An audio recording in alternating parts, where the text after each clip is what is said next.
आप देख पा रहे होंगे टाटा कैपिटल पंख स्कॉलरशिप प्रोग्राम 2024 के जो वेबसाइट है, इस वेबसाइट पर है, जहां पर class 11, 12, under graduation, diploma, polytechnic student को इसका जो बेनिफिट है वो दिया जाता है।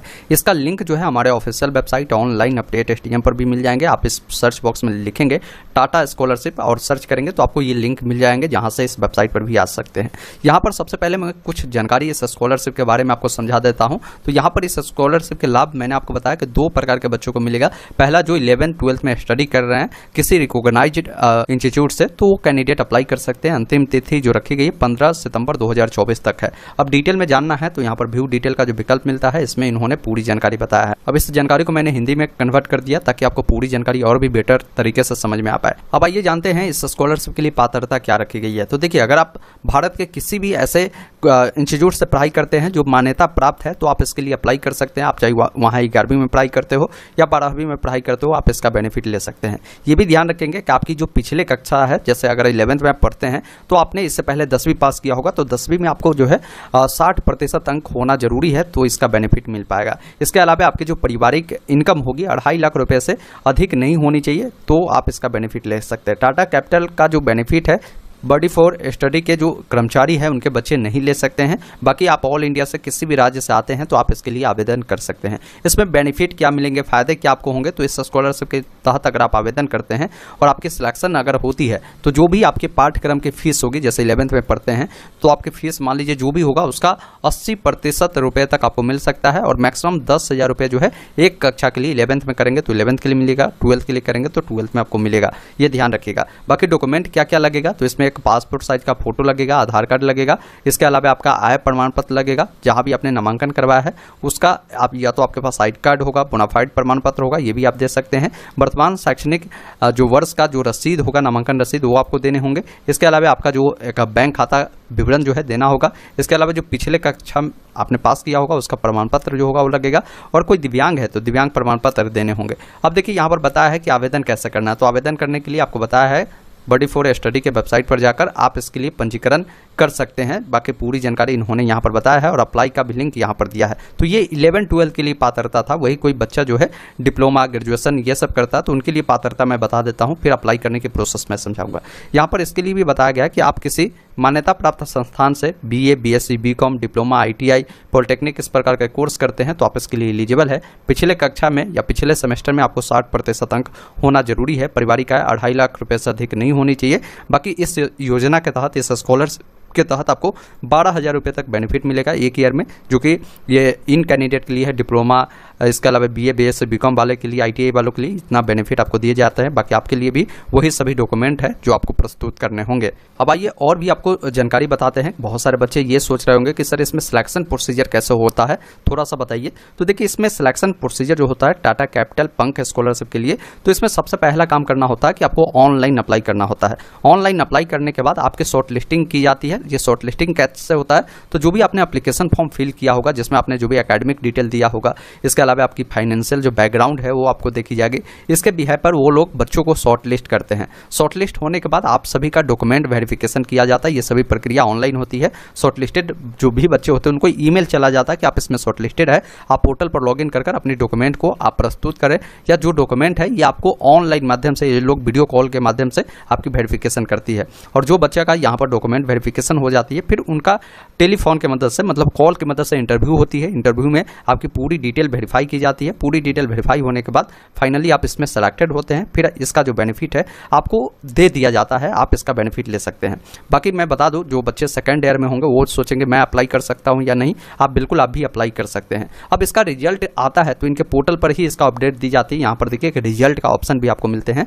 जब आप इस पर क्लिक करेंगे तो यहाँ पर बहुत सारे स्कॉलरशिप चलते हैं, तो सभी स्कॉलरशिप के बारे में यहाँ पर जानकारी दी जाती है। जैसे हमको देखना है टाटा पंखा, तो सर्च बॉक्स में बस आप लिखेंगे टाटा, तो टाटा पंखा जो पिछले बार बच्चों को सिलेक्शन हुआ था, तो 11, 12 के लिए करीबन 3282 बच्चों को इस स्कॉलरशिप का बेनिफिट मिला था। आप इसमें लिस्ट देख सकते हैं। जब आप इस पर क्लिक करेंगे तो देखिए बच्चों का लिस्ट आ जाता है, उसका नाम आ जाता है, साथ ही साथ वो किस स्टेट के बच्चे थे, किस कक्षा में वो पढ़ाई कर रहे थे, उनको बेनिफिट मिला है, वो जानकारी आप यहाँ से देख सकते हैं। तो मतलब इस स्कॉलरशिप का बेनिफिट मिलता है, क्योंकि पिछले बार भी मैंने इसका वीडियो बनाया था, बहुत सारे बच्चों का कॉमेंट आया है, रिक्वेस्ट आया कि सर इस वर्ष भी इस स्कॉलरशिप के लिए आवेदन स्टार्ट हो चुका है, प्लीज़ इस पर एक वीडियो बनाइए। इसलिए मैं वीडियो बनाकर आपको सूचित करता हूँ। एक चीज़ और मैं आपको क्लियर करूँ, बहुत सारे बच्चे के मन में ये कन्फ्यूजन होता है कि सर जो ये हमें स्कॉलरशिप मिलता है, ये पैसा हमें चुकाना भी होता है यानी वापस भी करना होता है। तो भाई आपको कोई पैसा वापस नहीं करना होता। दूसरा डाउट बच्चे के मन में ये होता है कि सर हम सरकारी स्कॉलरशिप का बेनिफिट हमको मिल रहा है, तो क्या इस स्कॉलरशिप का लाभ हम ले सकते हैं या नहीं? बिल्कुल आप ले सकते हैं, सरकारी स्कॉलरशिप का बेनिफिट मिलता है। ये प्राइवेट स्कॉलरशिप है, आपको इसका बेनिफिट मिलेगा और आप 100% इसका बेनिफिट ले सकते हैं अप्लाई कर। तो मैंने ओवरऑल अभी तक इस स्कॉलरशिप के बारे में आपको पूरी जानकारी बताया। अप्लाई कैसे करना है, तो अप्लाई नाउ का विकल्प मिलते हैं, आप इस पर क्लिक करेंगे तो आपको बोलेगा कि आप 11th-12th के लिए करना चाहते हैं या ग्रेजुएशन के लिए करना चाहते हैं, तो वो आपको बताना होगा। तो ग्रेजुएशन के लिए करना है तो उसके सामने आपको देखिए अप्लाई नाउ का ऑप्शन मिलता है, जिस पर आपको क्लिक करना है। यहाँ पर आपको अपना एक अकाउंट बनाना होगा। अगर आपने इससे पहले कभी भी अपना रजिस्ट्रेशन किया होगा तो अपना वही मोबाइल नंबर पासवर्ड को डालकर लॉगिन करेंगे, या ईमेल आईडी से किया था तो ईमेल आईडी पासवर्ड को डालकर लॉगिन कर सकते हैं। अगर पहली बार इस पोर्टल पर आते हैं तो क्रिएट एन अकाउंट का जो विकल्प मिलते हैं, आपको इस पर क्लिक करना है। जो भी आपका नाम होगा, फर्स्ट नेम, मिडिल नेम, और उसके अलावा अपना ईमेल आईडी, मोबाइल नंबर, एक पासवर्ड क्रिएट करना है जिसमें ABCD का बड़ा अक्षर, छोटा अक्षर, सिंबल और कोई भी अंक उपयोग करेंगे उससे दोबारा से डालेंगे। इस चेकबॉक्स पे टिक कर एक ऑप्शन मिलता है साइन अप का, जिस पर क्लिक करना है और अपना अकाउंट क्रिएट कर लेना है। इस प्रकार आप सक्सेसफुल लॉगिन होते हैं। जैसे क्रिएट अकाउंट कर लेते हैं, फिर अपना आईडी पासवर्ड की मदद से जैसे ही लॉगिन करेंगे तो यहाँ पर आपको जो है ऑप्शन भी मिल जाता है प्रोफाइल का, यहाँ से लॉग आउट होने का। तो मतलब आप लॉगिन हो चुके हैं। अप्लाई करने के लिए अब पुनः आपको अप्लाई वाले जो विकल्प मिलते हैं जिस पर आपको क्लिक करना है। अब जैसे ही यहाँ पर क्लिक करेंगे तो आपके सामने यहाँ पर आपकी जो भी हाईएस्ट क्वालिफिकेशन है वो आपको पूछी जाएगी और एक ऑप्शन मिलेगा आपको एप्लीकेशन स्टार्ट करने का, जिस पर क्लिक करेंगे तो आपके सामने इसका जो भी गाइडलाइन है वो देखने को मिलता है, जो कि मैंने पहले ही बता दिया। आप स्टार्ट एप्लीकेशन वाले विकल्प पर क्लिक करेंगे तो आपने जो डिटेल पहले फिल किया होगा वो सभी डिटेल आपका यहाँ पर देखने को मिलता है, जो कि आपने इससे पहले भरा होगा रजिस्ट्रेशन के वक्त, अन्यथा आपको ये डिटेल नहीं भरा हुआ मिलता है। तो आपको अपना फर्स्ट नेम, लास्ट नेम लिखना है, अपना मोबाइल नंबर, साथ ही साथ अल्टरनेट नंबर है तो उसे देंगे, व्हाट्सअप नंबर जो भी है उससे देंगे, डेट ऑफ बर्थ बताएंगे, आपको अपना जेंडर बताना है, आपका जो भी आधार नंबर है उससे बताना है, एनुअल इनकम कितनी है वो बताएंगे। अगर आप दिव्यांग होंगे तो यहाँ प्रेस करें, अन्यथा नो वाले विकल्प पर क्लिक करें। यहाँ पर जो आपके माता पिता है उसका स्टेटस पूछ रहा है कि माता पिता जीवित है या अपानाथ है, वो बताएंगे। अगर माता पिता दोनों की मृत्यु हो चुकी है तो यहाँ पर अपानाथ है, फर्स्ट ऑप्शन चुने।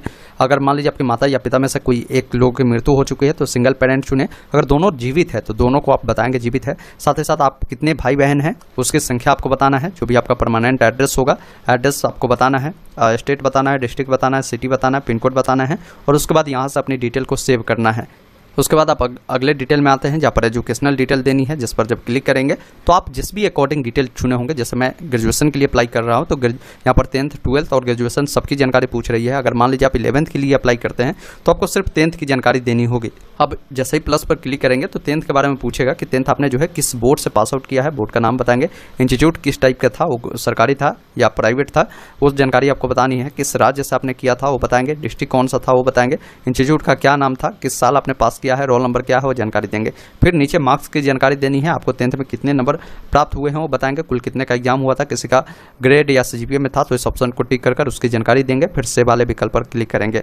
इस प्रकार ये डिटेल आपका जो है सेव होता है और देखेंगे 10th की डिटेल आपका कंप्लीट हो चुका है। इसी अकॉर्डिंग 12th की भी जानकारी आपको भरनी है। अगर आप 12th पास है, ग्रेजुएशन में पढ़ाई करते हैं तो अगर कोई 10th वाले ही है तो आपको 10th की जानकारी फिल कर आगे बढ़ना होगा। आइए मैं ये भी जानकारी भरता हूँ, सेम उसी अकॉर्डिंग ये सब जानकारी पूछ रही है। जैसे 12th आपने किस बोर्ड से किया है, साथ ही साथ 12th में आपकी स्ट्रीम क्या रही है वो बताएंगे, जैसे PCB यानी फिजिक्स केमिस्ट्री बायोलॉजी था या फिजिक्स केमिस्ट्री मैथ और बायो था, या आपने जो है फिजिक्स केमिस्ट्री मैथ पढ़ा था वो जानकारी बताएंगे।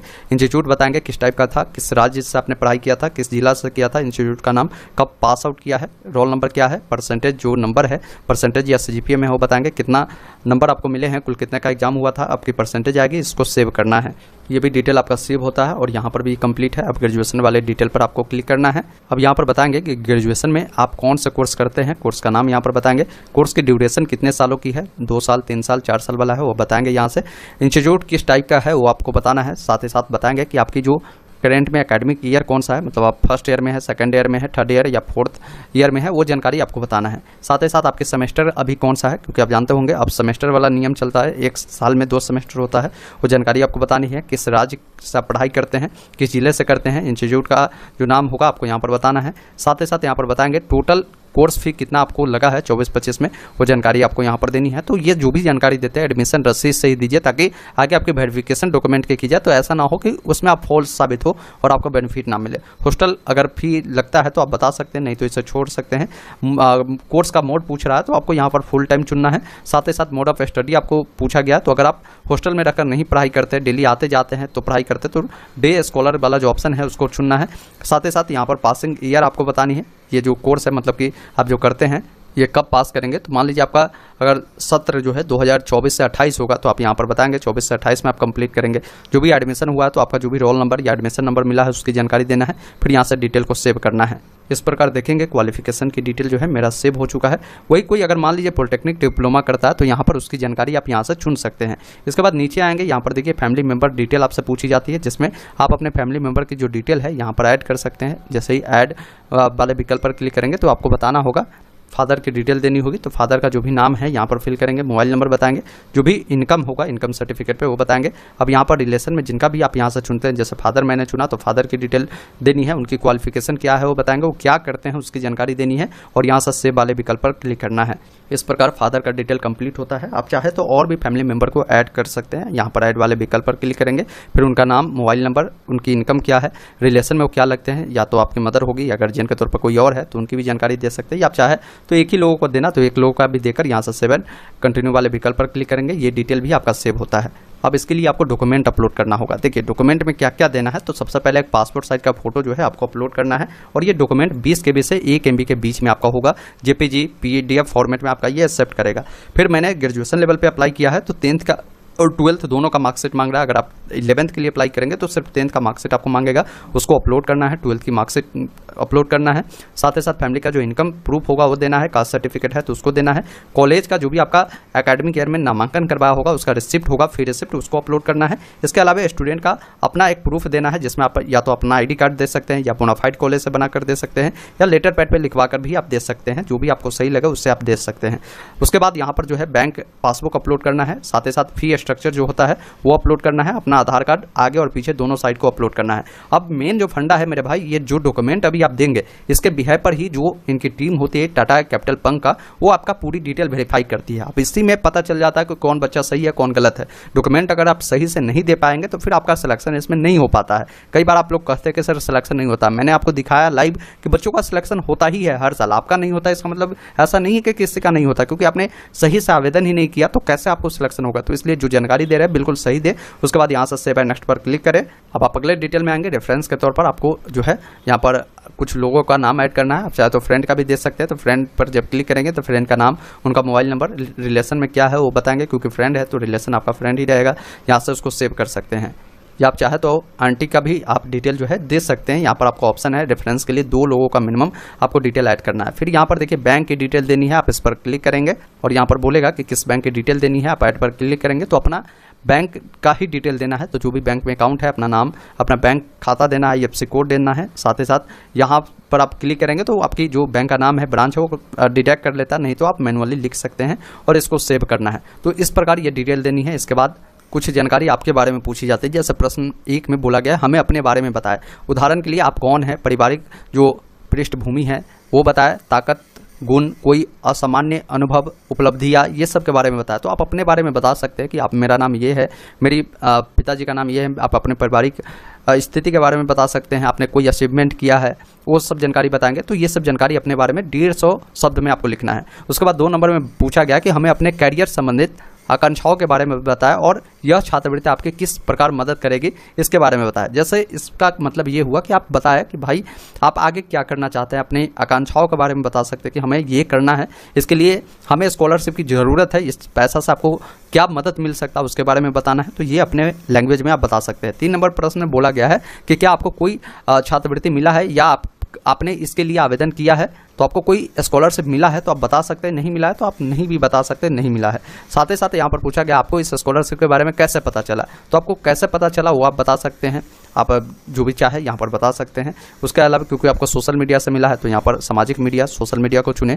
इसके बाद आपको इस छात्रवृत्ति की आवश्यकता क्यों है आप बता सकते हैं। आप फाइनेंशियल स्थिति के बारे में बता सकते हैं कि मेरी आर्थिक स्थिति सही नहीं है, इस कारण से ये स्कॉलरशिप मिलेगा, तो मैं आगे कुछ अच्छा कर पाऊंगा इस स्कॉलरशिप का लाभ लेकर, ये सब बता सकते हैं। अब लास्ट प्रश्न पूछा गया कि क्या आप वर्तमान में टाटा कैपिटल या बडी फॉर स्टडी के कार्यरत किसी कर्मचारी के बच्चे हैं, तो आपको यहाँ पर नहीं चुनना है। फिर यहाँ से 7 कंटिन्यू पे क्लिक करना है और यहाँ पर सभी चेकबॉक्स पे टिक करना है और अपने फॉर्म को यहाँ से प्रीव्यू करना है और फॉर्म को फाइनल सबमिट करना है। तो इस प्रकार आपको इसके लिए अप्लाई करना है, तो आप अप्लाई जरूर करिए। अगर आप इसके लिए एलिजिबल है तो इसका लास्ट डेट 15 सितंबर 2024